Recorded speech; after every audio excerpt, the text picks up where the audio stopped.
கமலுக்கு நடிக்க தெரியல, மணிரத்னத்துக்கு வந்து டைரக்ட் பண்ண தெரியல அப்படின்ற சார் உங்களுக்கு ட்ரிபியூட் நாங்க பண்ணுவோம். நீங்க வந்து அவசரப்படாதீங்க, ட்ரிபியூட் நாங்க பண்ணுவோம். இந்த மாதிரி ஆக்சுவலா அவன் தப்பிச்சிட்டானுங்க கர்நாடகாரனுங்க. இப்படி ஒரு வார்த்தையை சொல்லும்போது தான் அதுக்குள்ள ஒரு பொலிட்டிக்கல் பெர்ஸ்பெக்டிவ் இருக்கு. அதனால அது வேணாம். இருக்கும்போது மன்மதன் ஒரு படம் பண்ணியிருக்காரு, ஓகேவா? ஆமா. மன்மதன் ஒரு படம் பண்ணியிருக்காரு சிம்பு. ரெண்டு மன்மதர்களும் சேர்ந்துட்டு என்ன லீலை பண்றாங்கன்றதான் தக் லைஃப். இதுல பைக்கில் 28 வருஷம் ஆச்சு நான் பிறக்கும் போது இந்த பூஜை போட்டிங்க ஒரு படம். கமலுக்கு நடிக்க தெரியாதுன்னு சொல்றவங்களுக்கு நடிப்புனா என்னன்னு தெரியல, சொல்ல முடியாது. அவர் வந்து என்ன சொல்றது 200 வருஷத்துக்கு தேவையான சினிமா பண்ணி வச்சிருக்காரு. 234 படமா மொத்தமா நியர்லி தாண்டிட்டாங்க வச்சுக்கோங்க. அந்த அளவுக்கு படம். அவர் தோல் மேல ஏறி தான் அடுத்த generation of Tamil directors, Tamil story tellers எல்லாருமே அங்க இருந்து தான் நம்ம அடுத்த தமிழ் சினிமா கொண்டு போகணும். இவர் படம் ஹிட் ஆகுது ஃபிளாப் ஆகுதுன்னு சொல்றதுக்காக கமலை வந்து அண்டர்ஸ்டாண்ட் பண்ணிட முடியாது. ஏன்னா அன்பு சிவம், ஹேராம், விருமாண்டிலாம் இப்பதான் நம்ம டீகோட் பண்ணி ஜெனரேஷனுக்கு புரிய வச்சு. கோமாளி டிவி நேயர்களுக்கு வணக்கம். இன்னைக்கு நம்ம என்ன பார்க்க போறோம் அப்படின்னா, தக் லைஃப் அப்படின்னு ஒரு படத்தை போய் தியேட்டர்ல பார்த்துட்டு வந்தோம். அந்த படத்தை பத்தின ரிவ்யூவோ ஸ்பாயிலரோ என்ன வேணா வச்சுக்கலாம். ஏன்னா என்ன சொல்லணுன்ற மைண்ட் செட் எங்களுக்குமே இல்லை. அப்படியே ஒரு ஃப்ளோல போவோம். என்ன சரவணன் போஸ்ட் பண்ற அளவுக்கு ஒன்றும் இல்லை. அதனால ஓகே, இன்னைக்கு சரவணன் வந்திருக்காரு. ஆக்சுவலாக இவர் வந்து ஒரு பொலிட்டிக்கல் ஆங்கர், நிறைய யூடியூப் சேனல்ஸ்ல வந்து இப்போ மோனோலாக் பண்ணக்கூடிய ஒரு நபர், நம்ம ஒரு சினிமா நபர். ஸோ இதை வந்து சினிமாவும் இந்த படத்தில் கூட சினிமாட்டிக்கான விஷயங்களையும் பொலிட்டிக்கலான விஷயங்களையும் அனலைஸ் பண்ணி பார்த்துடலாம். ஃபர்ஸ்ட் விஷயம் என்னன்னா, இந்த படம் பார்த்த 2K கிட்ஸ் ஆகட்டும், இல்லை 90s கிட்ஸ் ஆகட்டும், இல்லை கமல் மணிரத்னம் ஃபேன்ஸ் ஆகட்டும், ஒவ்வொருத்தரும் ஒரு பெர்ஸ்பெக்டிவ் இருக்கும்ல. இப்போ இருக்க ஜென்ரேஷன் என்ன சொல்றாங்கன்னா, மணிரத்னம்க்கு வந்து டைரக்ஷன் பண்ண தெரியல, லோகேஷ் கனகராஜ் தான் தெரியுது அப்படிதானே சொல்றாங்க. ஆமா, அவருக்கு தெரியுது இவருக்கு தெரியல அப்படிங்கிறாங்க. பேரலா கமலுக்கு வந்து நடிக்க தெரியல. 2K கிட்ஸ் வந்து விக்ரம்னு ஒரு பிளாக் பஸ்டர் பார்த்து கமல் வந்து ஒரு பெரிய நடிகர் நம்பிட்டு இருக்காங்க. விக்ரம் படத்துல நல்லா நடிச்சு சொன்ன தெரியுதானே. ஆக்சுவலா விக்ரம் படத்துல கமல் பெருசா நடிக்கவே ஃபர்ஸ்ட் ஹாப்ல வரவே அப்படிதான் இருக்கும். ஆனா வந்து இப்போ என்னன்னா, கமலுக்கு நடிக்க தெரியல, மணிரத்னத்துக்கு வந்து டைரக்ட் பண்ண தெரியல அப்படின்ற மாதிரி டாக் போயிட்டு இருக்கு. யூஸ்வலா வந்து என்ன மேட்டர் ஏன் அப்படி சொல்லப்படுதுன்னா, தொடர்ச்சியா தமிழ் சினிமாவில் நடந்துட்டு இருக்கக்கூடிய ஃபிளாப்ஸ். இப்போ எப்படின்னா, அந்த ஸ்டார்டம் படம் பண்றக்கூடிய நபர்கள் வந்து இன்னைக்கு தமிழ் சினிமாவில் வந்து கொஞ்சம் டைல்யூட் ஆயிட்டாங்க. சூப்பர் ஸ்டார் மட்டும் தான் அந்த ஃபேம் அப்படின்னு வச்சுட்டு இருக்காரு. மற்றபடி விஜய் படத்துல இருந்து போயிட்டாரு. அஜித் குமார் அப்பப்போ வந்து படம் காட்டிட்டு போறாரு. ஸோ கமல்ஹாசன் மாஸ் பண்ண மாட்டாரு. பெர்ஃபார்மன்ஸ் வைஸ் வந்து அடிச்சு நிரப்பக்கூடிய ஒரு நபர். ஸோ தக் லைஃப்ல டேரக்டா நம்ம மீட்டருக்குள்ள போயிடலாம். தக் லைஃப்ல படம் பார்த்து எப்படி இருந்துச்சு உனக்கு அந்த ஃபீல்? முதல்ல தக் லைஃப் படம் வந்து நிறைய பிரச்சனைகள் நடுவில் தான் ரிலீஸ் ஆயிருக்கு. கர்நாடகாவில் ரிலீஸே ஆகல. அதை கடைசியா பேசுவோம். முதல்ல என்னன்னா, தக் லைஃப் படம் வந்து கொஞ்சம் லென்த்தியா இருந்ததா ஃபீல் ஆயிடுச்சு. ஆக்சுவலா அவனுக்கு தப்பிச்சிட்டானுங்க கர்நாடகாரனுங்க. இப்படி ஒரு வார்த்தையை சொல்லும் போது தான் அதுக்குள்ள ஒரு பொலிட்டிக்கல் பெர்ஸ்பெக்டிவ் இருக்கு. அதனால அது வேணாம்னு நம்ம நினைக்கிறோம். மற்றபடி படம் எல்லாரும் பார்க்கணுமா? ஆமா பார்க்கணும். மணிரத்னம் வந்து பெஸ்டா எடுத்த ஒரு மூவியும் ஒஸ்டா எடுத்த ஒரு மூவியும் கம்பேர் பண்ணா இந்த படத்தை கண்டிப்பா பாத்துருங்க அப்படின்னு நான் சொல்லுவேன். ஆக்சுவலா படத்தோட ஒன்லைனா பார்த்தோம்னா என்னன்னா, ஒரு கேங்ஸ்டர்ஸ் கமல், நாசர், ஜோஜு ஜார்ஜ் இவங்கெல்லாம் ஒரு கேங்கு. அவங்க வந்து ஒரு சின்ன குழந்தைய தத்தெடுத்து வளர்க்குறாங்க, ஒரு 4 வயசு பையனை. அவர் தான் பெரிய லைஃப் சிம்புவா வராரு. கமல் தத்தெடுத்து வளர்க்குற மாதிரி வச்சிருக்காங்க. ஸோ இந்த பக்கம் ஒரு ஆப்போசிட் கேங் இருப்பாங்க. இவங்க 2 பேரும் நடுவில் நடக்கிற கிளாஷ்.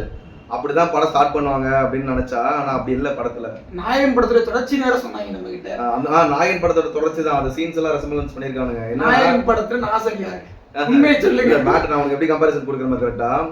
இதுல என்னன்னா, கேங்ஸ்டர்ஸ்க்காக நடக்கிற சண்டை கிடையாது. இது கம்ப்ளீட்டா வந்து த்ரிஷாவை யார் கைப்பற்றுறான் அப்படிங்கிறது நடக்கிற சண்டை தான் தக் லைஃப் படம். சீரியஸா அப்படித்தானே இருக்கு. என்னன்னா, சின்ன குழந்தையில இருக்கும்போது சிம்பு வந்து தன்னோட அப்பா வந்து ஒரு கன் ஷாட்ல தவற விட்டுறாரு. ஸோ அந்த குழந்தைய ரெஸ்கியூ பண்ணிட்டு கமல்ஹாசன் தூக்கிட்டு போறாரு.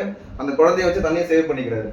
ஒரு போலீஸ் கார்ல இருந்து எட்கோட்ல தப்பிச்சுக்கிறாரு. ஸோ இந்த பையன் தான் நம்மளை வந்து நம்மளோட சேவ், ஐ மீன் என்ன சொல்றது, பாதுகாப்பு கவசம் மாதிரி நினைச்சுக்கிட்டு வளர்க்கலாம்னு சொல்லிட்டு கூட்டிட்டு வளர்க்குறாரு. நம்மளோட கேங்ஸ்டர்ஸ் டீம்ல வச்சு அந்த மாதிரியே வளர்த்து கொண்டு வராரு. அப்போ அவனோட தங்கச்சி வந்து மிஸ் ஆயிடுது இல்ல, அந்த தங்கச்சியை வந்து தேடி கொடுக்குன்னு சொல்லிட்டு ப்ராமிஸ் பண்றாரு கமல். ஸோ அங்க இருந்தா படம் ஸ்டார்ட் ஆகுது. அப்படியே ஓகேவா? அதெல்லாம் படம் முடியும் செய்யுங்க. ஆமா, படம் அங்கதான் முடியுது ஆக்சுவலா. அப்ப தேடி போகும்போது குழந்தைய தேடி எங்க போவார்னா, ரெட் லைட் ஏரியாக்கு போவார் தலைவர். அதாவது ஆண்டவர் வந்து ரெட் லைட் ஏரியாக்கு தான் வந்து குழந்தைய தேடி. சந்திராவா இந்த போட்டோல இருக்குது நீயா? ஆமா, அது எப்படி கண்டுபிடிப்பாரு? தங்கச்சி ஒரு போட்டோ ஒன்று வச்சிருப்பாங்க. இந்த போட்டோ வச்சு எல்லாத்தையும் கேட்டுட்டு இருப்பாரு. அப்போ போய் த்ரிஷா வந்து அங்கதான் மீட் பண்றாரு. ஸோ அங்க இருந்து த்ரிஷா வந்து கூட்டிட்டு வர்றாரு, தங்கச்சியை கூட்டிட்டு வரல. ஆக்சுவலா சிம்புக்கு வந்து தங்கச்சியை கூட்டிட்டு வரன்னு பார்த்தா இவருக்கு வந்து செகண்ட் வைஃப் கூட்டிட்டு வந்துடுறாரு போயிட்டு. எத்தனை பொண்ணுங்க இருக்காங்கன்னே தெரியல. அது நிறைய பெண்கள் அவருக்கு வந்து உறவு இருக்கிற மாதிரி தான் அந்த படத்துல சொல்லியிருக்காங்க. படத்துல தான் சொல்றேன், எல்லாரும் வைஸ் கன்வே பண்ணிருக்காங்க. மற்றபடி வந்து மணிரத்னம் வந்து படத்தோட ஸ்டார்டிங்ல இன்ட்ரோடக்ஷன் சூப்பரா கொடுத்தாரு. எல்லாருக்குமே இன்ட்ரோடக்ஷன் நல்லா இருந்துச்சு. ஆனா அதுக்கு பிறகு அவருடைய அந்த நகர்த்தல் அப்படிங்கிறது பெரும்பாலும் ரசிக்கிற மாதிரி இல்லையா? என்னன்னா, ஃபர்ஸ்ட் ஹாஃப் வந்து பயங்கர லாக்.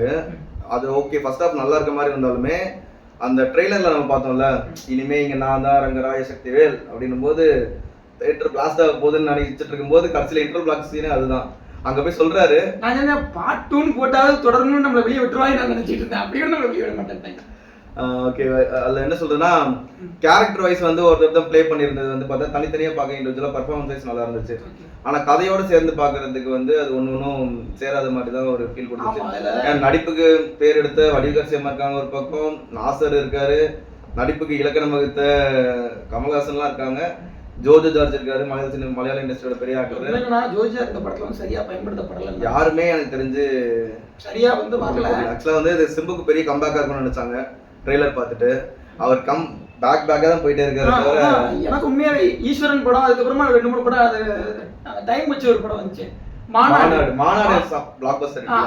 படம் கூட நல்லா இருந்துச்சு. ஆனா அந்த அளவுக்கு கூட இந்த படத்துல பெர்ஃபார்மன்ஸ் வரலங்கிற மாதிரி தான் எனக்கு தோணுது. பெர்ஃபார்மன்ஸ் வைஸ் நல்லா இருந்துச்சு. ஆக்சுவலா வந்து கமலும் ஆன் ஸ்கிரீன்ல பார்க்கும்போது கமலும் சிம்புவும் பண்ணிக்கிற ஸ்பேஸ் இருக்குல்ல, அது 2 பேருமே வந்து ரொம்ப நேர்த்தியா பண்ணியிருந்தாங்க. ஆனா வந்து ஒரு எங்கேஜிங்கா இல்லாத ஒரு இடமா இருந்துச்சுன்னு எனக்கு தோணுச்சு பர்சனலா. என்னன்னா முதல்ல மணிரத்னம் வந்து எல்லா படங்களையும் ஒரு எமோஷனல் டச் கொடுத்துருவார். எல்லா படங்களையும் இருக்கும். அது வந்து பெரும்பாலும் வந்து எமோஷனல் டச் கொடுக்க முடியாத படங்களோட கொடுத்துருவார். இப்போ எடுத்துக்கிற நாயகன் படத்துல வந்து நிறைய எமோஷனல் டச் படத்துக்குள்ள இருக்கும். பொண்ணு, மனைவியுடைய மரணம், எல்லா இதுலயுமே வந்துடும். பையனுடைய மரணம் எல்லாமே அந்த படத்துல வந்துடும். ஆனா இந்த படத்துல எமோஷனல் டச்னு பார்த்தா எதுவுமே இது ஆக்சுவலா நாயகன் படத்துல கம்பேர் பண்ணக்கூடாது. செக்கச்சவானந்த வானம் இருக்குல்ல படம், அந்த படம் பார்த்தா தெரிஞ்சிருக்கும். சேம் ரெசம்பிளன்ஸ் அப்படியே தான் இருக்கும். அதுலயும் என்ன பண்ணுவாங்கன்னா, ஒரு கேங்ஸ்டர் இருப்பாரு, பிரகாஷ் ராஜ் இருப்பாரு, அவருக்கு 3 பிள்ளைங்க இருப்பாங்க. சோ அந்த 3 பிள்ளைங்கள வந்து யார் அந்த தலைமை பீடத்துக்கு போறது பிரகாஷ் ராஜுக்கு அப்புறம் அப்படிங்கிறதா அருண் விஜய், சிம்பு. அதே போலதான் இதுல சிம்புக்கு பதிலா ஜோஜோ ஜார்ஜ் இருப்பாரு, இந்த பக்கம் வந்து நாசரு, பக்ஸ் இவங்கெல்லாம் இருப்பாங்க. அதே சிம்பு கேரக்டர் மாதிரி சிம்புவே பண்ணிருப்பாரு. அதுல விஜய் சேதுபதி இருப்பாரு. இதுல வந்து அசோக் செல்வன் சேம் அதே தான். ஒரு போலீஸ் கேரக்டர் வந்து அதுல ஒரு உள்ள இவனும் அதே மாதிரி தான் வரும். ஆனா அசோக் செல்வனுக்கு மீசைஸ் எல்லாம் வச்சுட்டு டக்கின்லாம் பண்ணிட்டு ஒரு பவர்ஃபுல்லான ஒரு போலீஸ்காரரா வந்து நிப்பாரு. ஆனா கடைசியில புஷ்ன்னு போயிடுவாரு. ஒரு உண்மையே இருக்காது. என்னன்னா அவர் வந்து பெரிய ரோல் கிடையாது அவருக்கு. ஆமா, ஆனா அப்பியரன்ஸ் பார்க்கும்போது பயங்கரமா இருந்துச்சு அசோக் செல்வன் பார்க்கும்போது. இது என்னன்னா அந்த தங்கச்சியை தேர்றது வந்து கடைசியா கிளைமாக்ஸ்ல வந்து முடியல. அதுக்கு நீங்க எமோஷனல் டச் கொடுக்கணுன்றதுக்காக அந்த சப்ஜெக்டாவே எடுத்துருக்கீங்க. எடுத்து நீங்க அதை வந்து அந்த படத்துல 4 தடவையாவது காமிச்சிருக்கணும். ஆமா, தங்கச்சியோட ஸ்பேஸ் எங்கேயுமே இருக்காது. ஸ்டார்டிங்ல ஆரம்பிச்சது கடைசியில முடியறது தான் வருது. நடுவுல ஒரு இடத்துலயுமே வரல. அதுல என்ன இதுல பிளஸ்ன்னு சொல்லிருக்கு என்ன இருக்கு உனக்கு படத்துல? நீ என்ன பாக்குற? வந்து இந்த திரைக்கதைக்குன்னு சொல்லிட்டு ஒரு இலக்கணம் உண்டு இல்லையா, ஜிட்ஃபீல்ட் அப்படின்னு ஒருத்தர் வந்து அதுக்கான இலக்கணம்லாம் எழுதியிருக்காரு. நம்ம எல்லாம் கொஞ்சம் படிச்சிருக்கோம். அதுல வந்து பிளாட் 1 பிளாட் 2 இது நடுவுல 2 பிஞ்ச் போடணும். பிஞ்சையும் காணும் பிளாட்டையும் காணும். படம் பிளாட்டா இருக்கு. அதனால எங்க போச்சு படம் அப்படிங்கிற மாதிரியான எல்லாரும் என்ன நினைச்சிட்டு இருந்தாங்கன்னா, அந்த சுகர் பேபி சாங் ஒன்று இருக்குல்ல, அதுக்கு விரும்பிட்டு இருந்தாங்க. அப்புறம் வந்து நம்ம முத்தமழை சாங் இருக்கு, சின்மை பண்ண சாங், அதை எதிர்பார்த்துட்டு இருந்தாங்க. அப்புறம் தீப் பாடின சாங்ஸ் அது எதுவுமே வந்து படத்துக்குள்ள வரலன்ட்டு கஷ்டம். படத்துல உருப்படியா இருந்தது சாங்ஸ் மட்டும் தான், அதுவுமே இல்லை. கடைசியில ஆக்சுவலா படத்தோட டச் எங்க இருக்குன்னா, மணிரத்னமும் கமலும் பண்ண பேக்கேஜ் ஆஃப் பிலிம்ஸ் இருக்குல்ல, அது எல்லாத்தையுமே வந்து தீமா உள்ளார வச்சிருக்காங்க. தேவர்மகன் படத்துல வந்து போங்கடா கிளைமேக்ஸ் சொல்லுவார், போய் விவசாயத்தை பாருங்கடா அப்படிம்பாரு. இந்த படத்துல போய் விவசாயம் பார்த்துட்டு இருப்பாரு கமல் கடைசியா உட்காந்து. அதே படத்துல வந்து விஸ்வரூபம் 2ல வந்து அவங்க அம்மா இருப்பாங்க, கமலோட அம்மா இருப்பாங்கல்ல, அவங்க வந்து அல்சைமர் நோயால பாதிக்கப்பட்டிருப்பாங்க, மறதி நோயால.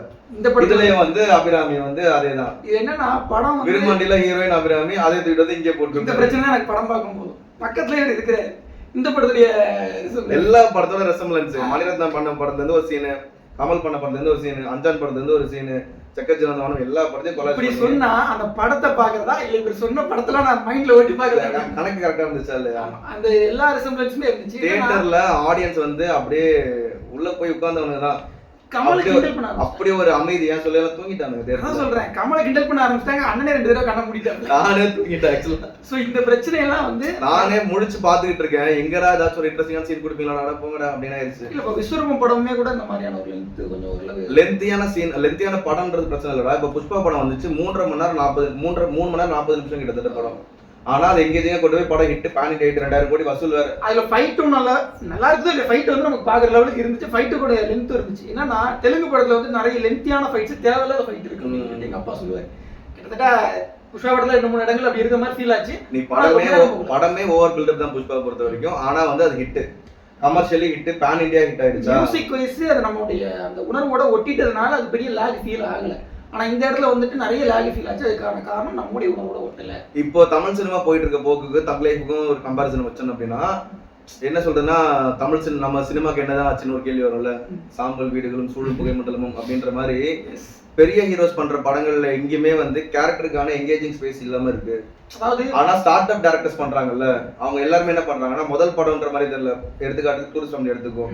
இப்போ 24 இயர்ஸ் பையன் வந்து அப்படி ஒரு கதாபாத்திரங்களோட வெயிட்டேஜ் கொண்டு வந்து படமா கொடுக்குறாங்க. பெரிய பிரம்மாண்டங்கள் கிடையாது, கதாபாத்திரம் தான் பிரம்மாண்டம். இங்க காட்சிகளா நீங்க பிரம்மாண்டப்படுத்துறீங்க. ஒரு தெருவுக்குள்ள எடுக்கப்பட்ட படம் ஒரு சம்சாரம் அது மின்சாரம் விசு படம் இருக்கும்ல, வீட்டை தாண்டி ஒரு பெருசா இருக்காது, எங்கேயுமே கிடையாது ஸ்பேஸ். ஒரு 4 லொகேஷன்ல வச்சு அவ்வளவு 2.5 மணி நேரம் எங்கேஜிங்கா ஆடியன்ஸ் கொண்டு போயிட முடியும்னு காட்டுறாங்க. இவங்க இவ்வளவு பெரிய டெக்னீஷியன்ஸ், இந்தியாவில் பேன் இந்தியா படம் பண்ணக்கூடிய ஆட்களை கூட்டிட்டு வந்து கேமராக்கு ரவிச்சந்திரன், எடிட்டிங் ஸ்ரீகர் பிரசாத் தான் கூட்டிட்டு வந்து போட்டிருக்காங்க. அவங்க ஆஸ்கர் வாங்கின ஏர்மன் இருக்காங்க, என்ன மாஸ்டர்னு சொல்லி டைரக்ஷன்ல மாஸ்டர்னு சொல்லி கூட மணிரத்னம் இருக்காங்க. இவ்வளவு பேர் ஸ்டார்ட் போட்டு ஒரு 20 ஆர்டிஸ்ட போட்டு கோஆர்டினேட் பண்ணி படத்துல அவுட்புட்டா என்ன நீங்க கொடுக்குறீங்க? நிறைய சீன் சிஜி பண்ணிருக்கானுங்க. அது சினிமா பாக்குற ஆடியன்ஸுக்கு நல்லா தெரியும், தியேட்டர் ஆடியன்ஸுக்கு வந்து கொஞ்சம் கண்டுபிடிக்காத மாதிரி இருக்கும்.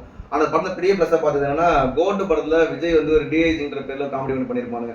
ஆனா இதுல ஆண்டவர் கொஞ்சம் அதை மேனேஜ் பண்ணிட்டாரு. பிளாக் அண்ட் ஒயிட் போட்டு பழைய கமலை வந்து நீங்க பாக்கலாம். என்ன படம் தான் 10 நிமிஷம் உறுதிப்புணல் படத்துல வந்துட்டு அவர் என்ன கெட்டப்ல இருப்பாரு அந்த கெட்டப் வரல. அது கொஞ்சம் பெருமைக்குரிய விஷயம். டெக்னிக்கல் டர்ம்ஸா பார்த்தோன்னா ஃபைட் சீன்ஸ்ல வந்து கேமரா ஆங்கிள்ஸ்லாம் அடிச்சு கொளுத்திருந்தாங்க போட்டு. கிளைமேக்ஸ் ஃபைட்டும் சூப்பரா இருந்துச்சு. அன்பரி மாஸ்டர் வந்து அவரோட வேலையில ஸ்கோர் பண்ணிட்டாரு. ஏன்னா அடுத்து சொல்றது கமலோட பேனர்ல ஒரு படம் பண்ணிட்டு இருக்காங்க. கேமரா வைஸ் எந்த கம்ப்ளைண்ட் இல்ல, சூப்பரா இருக்கு. அது மணிரத்னம் படத்துல எப்பவுமே அது வந்து ஒளிப்பதிவு வந்து நல்லாவே இருந்துச்சு. என்னன்னா அந்த படத்துல வந்துட்டு 70 வயசு ஒரு குண்டடிப்படுது, குண்டடிப்பட்டு ஒரு பனிமலையில இருந்து கீழே விழுது. ஆமா, அது வந்து விவேகம் படத்தோட ரெசம்பிளன்ஸ். சரி, திபெத் பகுதிக்கு போறாரு போல, அங்க வந்துட்டு ஒரு புத்த பிச்சுவா அவங்க காப்பாத்து கேங்ல போய் மாட்டிக்கிறாரு. புத்த பிச்சு ஒருத்தரை காமிக்கல. சரி பரவாயில்ல இருந்து குட்டி பையன் இருப்பானே, நாங்க பாப்பா மொட்டை மாடியில இருந்து. சரி ஒருத்தர் காப்பாத்திட்டாங்க, ஓகே.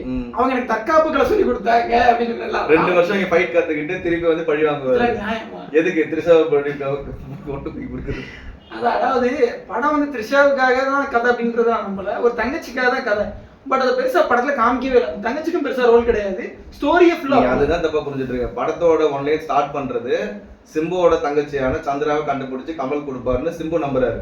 அப்படின்னு ஒரு 25 வருஷமா தேடலையா அந்த படத்துல? அதுதான படம். இவர் காப்பாத்தி கொடுத்து ப்ராமிஸ் பண்ணிட்டாருல, அப்படிங்கிற பேர்ல என்ன பண்ணிட்டு இருக்காரு, த்ரிஷாவோட போய் ஜல்சா பண்ணிட்டு இருக்காரு. ஒய்ஃப் அழுதுட்டு இருக்காங்க வீட்டுல, நான் போய் முத்தம் தான் கொடுப்பேன் த்ரிஷாவுக்கு. சரி, அபிராமிட்ட வந்து என்ன பண்றாரு, அங்கேயே அதுதான் பண்ணிட்டு இருக்காரு தலைவர். இல்ல நீங்க யோசிச்சு பாருங்க, இதுல மேட்டர் என்னன்னா, கமல்ஹாசன் வந்து அவர் எங்கேஜ்ல இருக்கும்போது மன்மதன் ஒரு படம் பண்ணிருக்காரு, ஓகேவா? மன்மதன் ஒரு படம் பண்ணிருக்காரு சிம்பு. 2 மன்மதர்களும் சேர்ந்துட்டு என்ன லீலை பண்றாங்கன்றதா தக்லைஃப். இல்ல மைக்கேல் மதன காமராஜன் படத்துல ரெஃபரன்ஸ் உள்ள வருதா? எல்லா படத்தோட ரெஃபரன்ஸ். அதாவது உங்களுக்கு ட்ரிபியூட் கொடுக்கணும்னா அது ஒரு காலப்போக்குல உங்களுடைய காலம் முடிந்ததற்கு பிறகு நாங்களே கொடுப்போம். நீங்க ஏன் அவசரப்படுறீங்க? கமல் சாரோட ஃபேன் பாய்ஸ் இருக்காங்க, லோகேஷ் இருக்காரு, மணிகண்டன் இருக்காரு, கௌதம் வாசுதேவன் இருக்காங்க. அவங்கலாம் அவரோட பெருமைகளை எடுத்து சொல்ற மாதிரி படம் ஸ்டடி மெட்டீரியல்னு அவருடைய படத்தை சொல்ற அளவுக்கு நல்ல படங்களை கொடுத்துருக்காரு. அந்த மாதிரி இன்னொரு ஸ்டடி மெட்டீரியல் நீங்களும் நானும் எதிர்பார்த்தோம். நம்ம எப்படி மனசு தேர்த்திக்கலாம்னா, ஓகே இந்தியன் 2 விட பரவாயில்ல அப்படின்னு மனசு தேர்த்திக்கலாம். வேற ஒன்றும் தக்லைஃப்ல சொல்றதுக்கு அளவுக்கு இருக்கான்னு கேட்டா, என்னன்னா என்ன வேணும் உனக்கு, கொஞ்சம் கதை தான் வேணும் எங்களுக்கு, கதை இல்லையே. கதை, ஆமா கதை இல்ல, கதையா சொல்லியிருக்கானுங்க ஏதோ ஒண்ணு. ஏன்னா ஒரு நேற்று வந்த இயக்குனர்கள் நீங்க சொல்ற புது முக இயக்குனர்கள் எல்லாருமே நல்ல படம் கொடுத்துட்டு தான் இருக்கிறாங்க. ஒரு 20 படங்கள் 30 படங்கள் எடுத்துட்டாரு. யாரு? 30 படத்துக்கு மேல 30 படத்துக்கு மேல எடுத்த ஒரு நபர் வந்து ஒரு நல்ல படத்தை கொடுக்கணும், ஒரு புது ஸ்டோரி கொடுக்கணும், இன்னொரு புது முயற்சி கூட பண்ணிக்கலாம். அது தோல்வி அடைஞ்சதால இன்னும் புது பொன்னியின் செல்வன் ட்ரை பண்ணாரு. அது வந்து நம்ம ஆடியன்ஸ் எதிர்பார்த்த ஃபுல்ஃபில்லிங்னஸ் கொடுக்கலனாலுமே ட்ரையா வந்து அது பெருமையா பேசப்பட்டுச்சு. அதாவது நாவல் அதுல இருந்து படமா மாத்துறதுல ஒரு வெற்றி அடையல, அதை நானும் சொல்லுவேன். ஆமா, ஆனால் உண்மையை சொன்னா வரலாற்று ஆர்வத்தை தூண்டுதல் வெற்றி அடைஞ்சிருக்கிட்ட ஆமா வெற்றி. அந்த படத்தை எடுத்து முடிக்க முடியாதுன்னு சொல்லிட்டு எம்ஜிஆர் காலத்துல ட்ரை பண்ணி, கமல் ட்ரை பண்ணி பண்ண முடியாம மணிரத்னம் பண்ணாங்க. அதுக்காக அப்ரிஷியேட் பண்றோம். டெல்லியில இருக்கக்கூடிய தமிழ் கம்யூனிட்டியை காமிக்கிறதுக்காக நீங்க இந்த படத்தை எடுத்தீங்கன்னா உண்மையா அதை காமிச்சிடணும். நாயகன் படத்துல தொடர்ச்சி எடுக்கிறீங்கன்னா அதையாவது எடுத்துக்கணும். ரெண்டுமே இல்லாம ரெண்டுத்துக்கு நடுவுல நட்டாத்துல விட்ட மாதிரி இருக்கு. பயங்கர கன்ஃபியூஷன். டைரக்ட் என்ன சொல்றது, ஸ்டோரியாவும் சரி, பர்ஃபார்மன்ஸ் ஓகே, பர்ஃபார்மன்ஸ் ஓகே, ஸ்டோரியா ஸ்கிரீன் பிளேவா படம் வந்து தள்ளாடிட்டு இருக்கு. அதனால படத்தை வந்து கொஞ்சம் நேரத்தை சுருக்கி சீனை பாஸ் பண்ணி இதெல்லாம் பண்ணியிருந்தீங்கன்னா அது வந்து, ஏன்னா கதை ஒரு கேங்ஸ்டர் மூவி அப்படின்னு நீங்க போகும்போது அதுல வந்து ஆடியன்ஸ் என்ன எதிர்பார்ப்பாங்கன்னா அந்த ஸ்பீட் இருக்கணும்னு எதிர்பார்ப்பாங்க குறைஞ்சபட்சம். ஏன்னா கமலுக்கு நடிக்க தெரியாதுன்னு நிறைய பேர் சொல்றாங்கன்னு கேள்விப்படுறோம். உண்மையை சொன்னா இந்த படத்துல நடிச்சுதான் கமலஹாசன் நடிச்ச நடிப்பு தெரியும்னு அவர் விரும்பி. கமலுக்கு நடிக்க தெரியாதுன்னு சொல்றவங்களுக்கு நடிப்புனா என்னன்னு தெரியல. ஓகே, என்ன சொல்றதுன்னா சொன்னா கொஞ்சம் கேவலமா இருக்கும், அப்படிலாம் சொல்ல முடியாது. அவர் வந்து என்ன சொல்றது 200 வருஷத்துக்கு தேவையான சினிமா பண்ணி வச்சிருக்காரு. 234 படமா மொத்தமா நியர்லி தாண்டிட்டாங்க வச்சுக்கோங்க. அந்த அளவுக்கு படம். அவரு தோல் மேல ஏறி தான் அடுத்த generation of Tamil directors, Tamil story tellers எல்லாருமே அங்க இருந்து தான் நம்ம அடுத்த தமிழ் சினிமா கொண்டு போகணும். இவர் படம் ஹிட் ஆகுது ஃபிளாப் ஆகுதுன்னு சொல்றதுக்காக கமலை வந்து அண்டர்ஸ்டாண்ட் பண்ணிட முடியாது. ஏன்னா கமலோட அன்பு சிவம், ஹேராம், விருமாண்டிலாம் இப்பதான் நம்ம டீகோட் பண்ணி ஜெனரேஷனுக்கு புரிய வச்சு ட்ரை பண்ணிட்டு இருக்கோம். நிறைய திட்டிட்டு இருக்கோம், அந்த சென்ஸே புரியல. தமிழ் சினிமாக்குள்ள இந்தியன் சினிமாக்கே ஒரு ப்ரைட்னா கமல்ஹாசன் தான். வெற்றி தோல்விகள் வந்து அது வந்து கடந்து போகக்கூடிய விஷயம் தான். அது வந்து அந்த சிச்சுவேஷன் கொடுக்குற ஒரு ஸ்பேஸ் அது. ஓகே, ஹேராம் வந்துட்டு நிறைய மல்டி லாங்குவேஜ் அந்த இருக்க டைலாக்ஸ் இருக்கிறதுனால அந்த படம் ஃபெயில் ஆச்சுன்னு தான் சொன்னாங்க. ஆனா இன்னைக்கு அந்த படம் ஸ்டடி மெட்டீரியல் தான். நிறைய பேர் வரலாற்றை டீகோட் பண்ணி இவர் வரலாறு தப்பா சொல்லிட்டு கூட திட்டவும் செய்யறாங்க. ஆனாலும் கூட அந்த படம் ஒரு படம் வந்து சமூகத்துல வந்து ஒரு என்ன சொல்றது கான்வர்சேஷனை கலப்பு உருவாக்கணும், அப்படி இருக்கணும். அந்த மாதிரி படமா இல்ல தக் லைஃப் அப்படிங்கறத ஒரு மனசுக்கு ஒரு வருத்தமான விஷயம். தவிர இவங்களோட ரியாக்ஷன் பத்தியோ இவங்களோட நடிப்பை பத்தியோ பேசுற அளவுக்கு மணிரத்னத்தையும் சொல்லிடுவோமே, மணிரத்னமும் இந்த ஒரு படத்துல தான் வெற்றி பெற்று அவர் வந்து தன்னுடைய திறமை நிரூபிக்கணும்ன்ற அவசியம் இல்ல. அவரோட கல்ட்டெல்லாம் வந்து 90s கிட்ஸ் தெரியும் அப்படிங்கிறது 90s கிட்ஸ் தான் நமக்கு தெரியும். எனக்கு பாம்பே ஒரு படமே சிறந்த எவ்வளவு இருக்கு, நாயகன் இருக்கு, ரோஜா இருக்கு. எனக்கு பாம்பே ரொம்ப பிடிக்குன்றதுனால சொல்றேன். ஏன்னா ஒரு சாதாரண 2 நடிகர்கள் மாதிரி தான் அந்த அலைப்பாயுது இருக்கு, கண்ணத்தில் முத்தமிழ். அவரை பத்தி சொல்லணும்னா அவ்வளவு இருக்கு. அதை பத்தி பேசணும் தனி வீடியோ தான் நம்ம போடணும். ஓகே, இதோட நம்ம வந்து பாலிடிக்ஸ்க்கு வந்துருவோமே. கர்நாடகா தப்பிச்சிருச்சுட்டீங்க. கர்நாடகா தப்பிக்கல, கர்நாடகா மாட்டிக்கிச்சு. அதாவது ஜூன் 3ஆம் தேதி படத்தை வெளியிட மாட்டோம்னு சொன்னாங்க. ஜூன் 4ஆம் தேதி RCPM பேரணியில நடந்துச்சு. ஆமா, இப்போ அந்த RCPM நிர்வாகம் என்ன சொல்லியிருக்குன்னா, நாங்க காரணம் இல்ல, ஆளுங்கட்சி தான் காரணம்னு அவங்களை கையை காட்டி அந்த பகுதி திருப்பி விட்டாங்களா. ஸோ இந்த பிரச்சனைக்கு நடுவில் அந்த ஆளுங்கட்சியுடைய தமிழ்நாட்டு கட்சி என்ன சொல்லுது, நாங்க வந்து இதெல்லாம் ஒண்ணுமே பண்ணல, கமலஹாசன் வந்து மன்னிப்பு கேட்காதனால உயர்ந்துட்டாரு அப்படின்னு. அவர் வந்து எந்த கட்சி சொல்ற? காங்கிரஸ். இந்த கை தான், எந்த கை? அவங்க வந்து கமலஹாசனுக்கு ஆதரவு கொடுத்துருக்கணும். அங்க இருக்கக்கூடிய காங்கிரஸ் கட்சி திட்டுதுன்னா இங்க இருக்கக்கூடிய காங்கிரஸ் கட்சி ஆதரவு. யாருமே பெருசா பேசல அதை பத்தி. ஆக்சுவலா கமல் சொன்ன ஸ்டேட்மெண்ட் கரெக்ட் தான். தென்னிந்திய மொழிகள் தாய் வந்து தமிழ் தான் அப்படின்னு சொல்லிட்டு எல்லா மொழியியல் ஆய்வறிஞர்களும் ஒத்துக்கிறாங்க. அர்ணாப் கோஸ்வாமிக்கு கூப்பிட்டு இன்டர்வியூ எல்லாம் எடுக்கிறாப்புல. அதுலயுமே நிறைய கலைவரங்கள்லாம் நடந்திருக்கு. கடைசி சிஸ்டர் லாங்குவேஜ் தான், மதர் லாங்குவேஜ் கிடையாது அப்படின்னு. மதர் பேரண்ட் லாங்குவேஜ்லாம் கிடையாது அப்படின்னு சொல்லி நிறைய பேர் டிபேட் பண்றாங்க.